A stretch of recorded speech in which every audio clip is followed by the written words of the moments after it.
against Hitler, insisting that he would need to be stopped by force. But Prime Minister Neville Chamberlain chose to try to negotiate with Hitler, a policy called appeasement.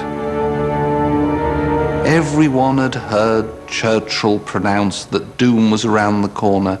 It's one reason that his anti-appeasement, anti-Hitler stance wasn't taken as seriously as it ought to have been. Quite simply, they'd heard it all before. But Churchill was right. As Hitler first annexed Austria in 1938 and sent his tanks into Czechoslovakia and Poland in 1939, it became clear that Neville Chamberlain's policy of appeasement was morally bankrupt. On the 3rd of September 1939, Britain declared war on Germany, and Churchill was called back into government as the first Lord of the Admiralty. Churchill, for his whole life, had an image of himself as a man of destiny and as a great military leader.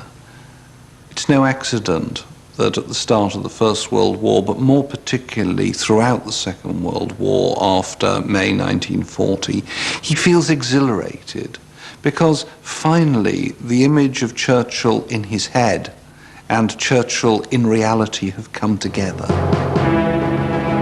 At the start of the Second World War, Churchill was in a positive and energetic mood.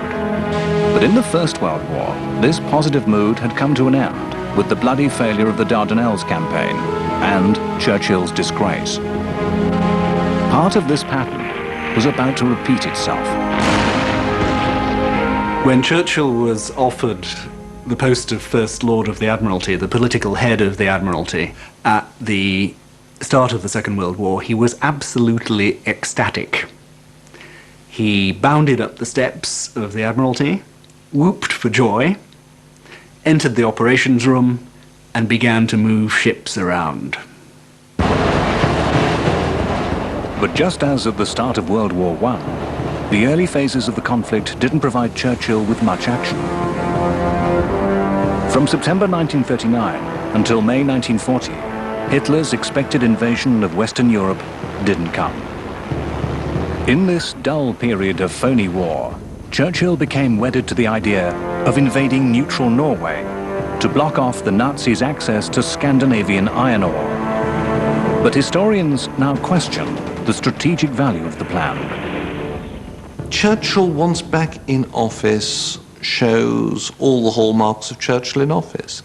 A desire for immediate action, a desire to get things done without necessarily considering whether what was being done was the right thing. Norway must be seen as a pet operation of Churchill's. His idea about the particular need at any one month for what one might do in Norway changed with the circumstances of the time. But essentially, I suppose, he always stuck to a somewhat similar conception. There would be an amphibious landing, and then, in fact, he wasn't quite sure. Churchill's enthusiasm for the assault wasn't totally matched by a consistent strategic vision. As many as 3 times in a single night, Churchill revised his orders to the fleet. The Norwegian landings began on the 14th of April 1940, by which time the Nazis themselves had already occupied Norway. Without clear planning and air support, the attack was a disaster. Many soldiers died before the force was evacuated on the 2nd of May. Does it achieve anything? No, it's a total and utter disaster. The only thing it does achieve for Churchill, ironically, is it provokes the vote of no confidence in Neville Chamberlain in the House of Commons that will bring Churchill to number 10.